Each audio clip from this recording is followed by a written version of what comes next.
Jadi ada beberapa area buy yang cukup menarik, cuman yang di sini ini udah sebenarnya udah nggak fresh karena ini udah masuk cukup dalam dan ini juga terlalu agresif. Jadi yang menarik sebenarnya ada di sini. Seandainya dia turun ke bawah bisa aja dia sini, ya. Atau kalau jebol ya ke sini, ya. Skenarionya seperti itu. Tapi kalau misalkan seandainya dia tetap tetap terus naik ya kemungkinannya dia akan menguji area merah ini. Cuman ya kemungkinan jebolnya masih kayaknya masih di sini ada drawback yang cukup menarik. Cuman kita courting biar gak lebar-lebar. Jadi dari wick to body ya, wick to body. Jadi kita ambil bodinya aja di sini. Tren dia memantul di sini karena apa? Karena di sini ada drawback yang searah dengan tren. Cuman ini terlalu agresif ya. Kita punya drawback di sini yang searah dengan tren dan cukup dekat dengan EMA 200 ya. Jadi masih belum terpanggil. Jadi area ini masih valid, cukup lebar sih ya.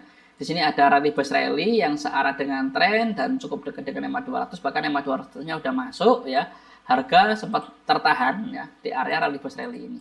Di sini ada DPR dan yang di atas ada rally base rally. Agresif yang di bawah, sini juga ada drawback drop ya. Tapi yang menarik adalah area yang di atas karena ada EMA 200-nya ya. Kita punya dua area yang cukup menarik. Yang pertama di sini ada drawback drop dan ada EMA 200-nya. Ini yang konservatif dan yang kedua di sini ada drawback drop juga cukup menarik. Ini yang agresif.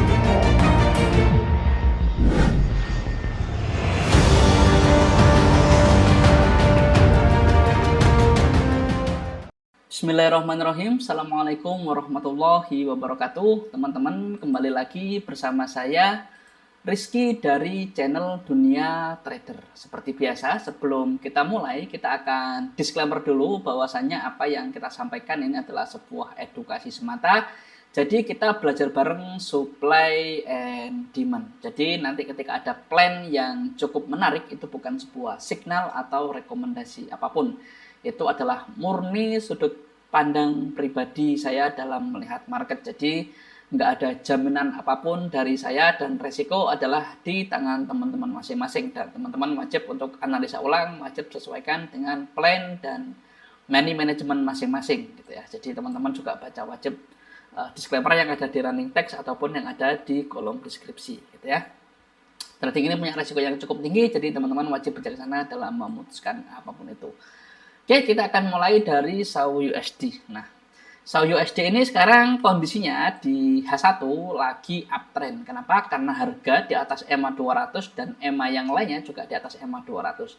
Artinya kalau pakai parameter EMA ini trennya lagi naik, dan kemarin kita punya area drop base rally di sini dan ada EMA 200-nya. Jadi ini cukup menarik meskipun area ini cukup lebar ya. Dan di sini juga ada drop base rally juga. Ini juga ada drop base rally juga. Ini kita mundurkan aja, ikut yang sini.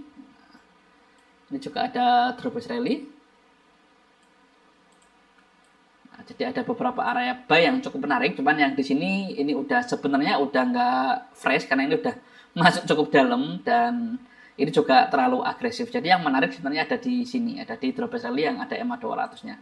Dan sekarang harga tertahan di D1 ya. D1 di sini ada rally base drop. Nah, ini tertahan di sini ya. Di sini ada rally base drop dan kalau teman-teman lihat ini pernah mantul beberapa kali ya. Ini juga mantul di sini ya.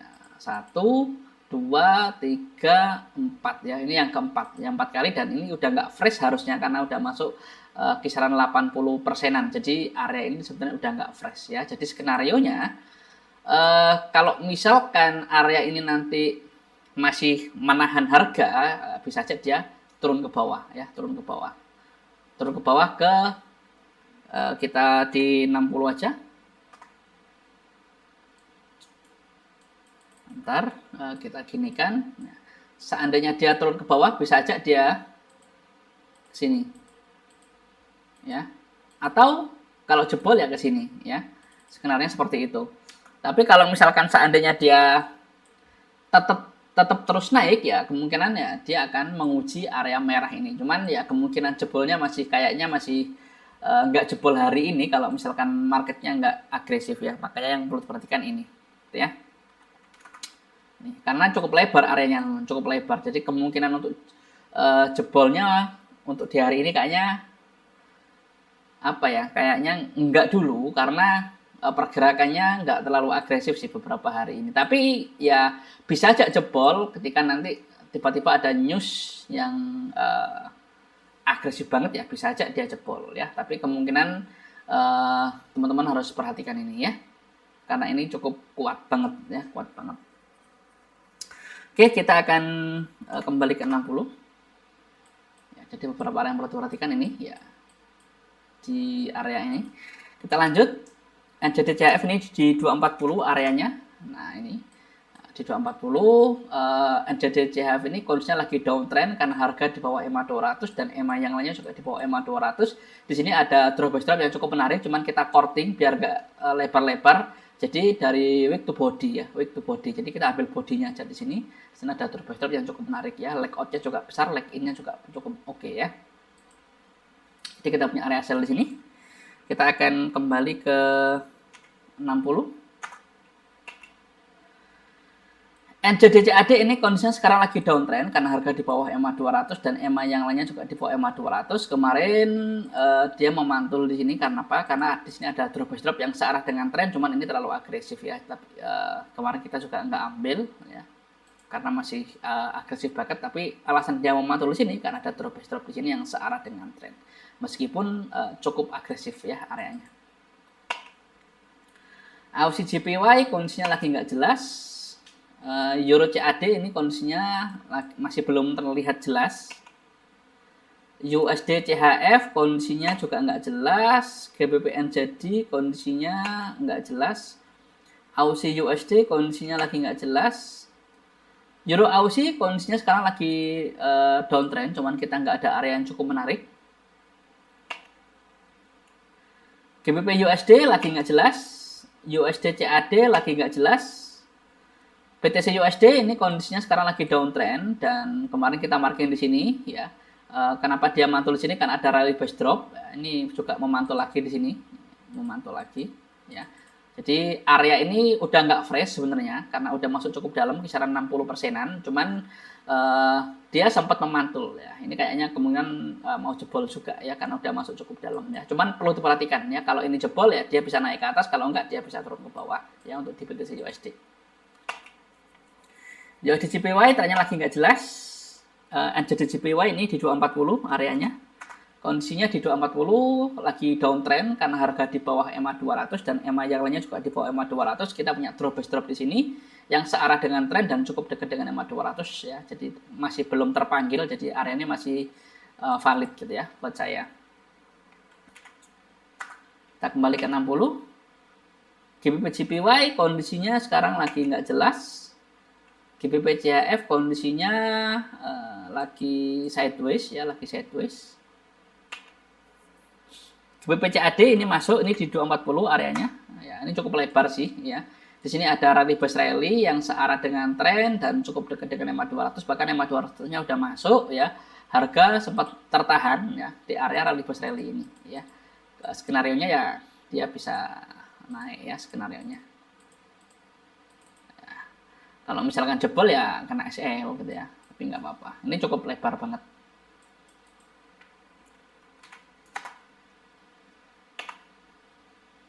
GBP AUSI kondisinya lagi belum jelas ya, juga nggak ada area supply and demand yang cukup oke. Euro NZD ini di 240 ya. Kondisinya sekarang lagi uptrend karena harga di atas EMA 200 dan EMA yang lainnya juga di atas EMA 200 ya. Sebenarnya ada dua area. Di sini ada drawback rally di bawah ini yang cukup dekat dengan EMA 200. Sini ada DBR dan yang di atas ada rally base rally ya, yang cukup menarik. Kembali ke 60. Euro JPY ini sekarang kondisinya lagi downtrend karena harga di bawah EMA 200 dan EMA yang lainnya juga di bawah EMA 200. Di sini ada rally base drop. Nah, ini ada rally base drop. Nah, di sini ada rally base drop. Dan ada quick retest. Nah, ini ya. Di sini ada rally base drop dan ada quick retest. Jadi area ini cukup menarik. Tapi rally base drop ini adalah reaksi dari rally base drop yang ada di sebelahnya. Lanjut, Euro GBP ini kondisinya lagi downtrend karena harga di bawah EMA 200 dan EMA yang lainnya juga di bawah EMA 200. Tapi nggak ada area yang cukup menarik. Euro CHF kondisinya lagi downtrend karena harga di bawah EMA 200 dan EMA yang lainnya juga di bawah EMA 200. Di sini ada drop base drop yang searah dengan tren dan ada EMA 200-nya. Di bawah sini juga ada drop base drop. Ini area yang sangat agresif yang di bawah. Sini juga ada drop base drop. Ya, tapi yang menarik adalah area yang di atas karena ada EMA 200-nya ya. CFJPY ini kondisinya lagi nggak jelas. CAD CHF kondisinya juga lagi nggak jelas. CAD JPY kondisinya lagi nggak jelas. AUSI NZD kondisinya lagi uptrend karena harga di atas EMA 200 dan EMA yang lainnya juga di atas EMA 200. Kemarin kita bahas di sini kenapa dia bisa mantul, karena ada drop base rally yang searah dengan tren, cuman area ini udah nggak valid karena udah masuk kisaran 85%-an. Artinya area ini udah nggak fresh dan probabilitasnya menurun. AUSI CHF lagi sideways, AUSI CAD kondisinya juga sama, lagi sideways. NZD USD kita cek di 240, ini kondisinya sekarang lagi downtrend karena harga di bawah EMA 200 dan EMA yang lainnya juga di bawah EMA 200. Kita punya dua area yang cukup menarik. Yang pertama di sini ada drop base drop dan ada EMA 200-nya, ini yang konservatif, dan yang kedua di sini ada drop base drop juga cukup menarik. Ini yang agresif ya. Jadi ada dua area yang cukup menarik untuk di NZD USD. Oke, mungkin itu aja yang bisa saya sampaikan. Sekali lagi kita akan disclaimer dulu bahwasanya apa yang kita sampaikan itu adalah sebuah edukasi semata. Jadi plan-plan yang kita temukan, plan-plan yang kita bahas itu adalah murni sudut pandang saya pribadi dalam melihat market, itu bukan sebuah signal atau rekomendasi apapun. Jadi teman-teman wajib untuk analisa ulang, wajib sesuaikan dengan plan dan manajemen masing-masing, karena nggak ada jaminan apapun dari saya dan resiko adalah di tangan teman-teman masing-masing. Terima kasih yang udah nonton, terima kasih yang udah subscribe. Bagi teman-teman yang baru menemukan channel ini, jika bermanfaat bisa bantu untuk subscribe. Terima kasih. Assalamualaikum warahmatullahi wabarakatuh dan bye-bye.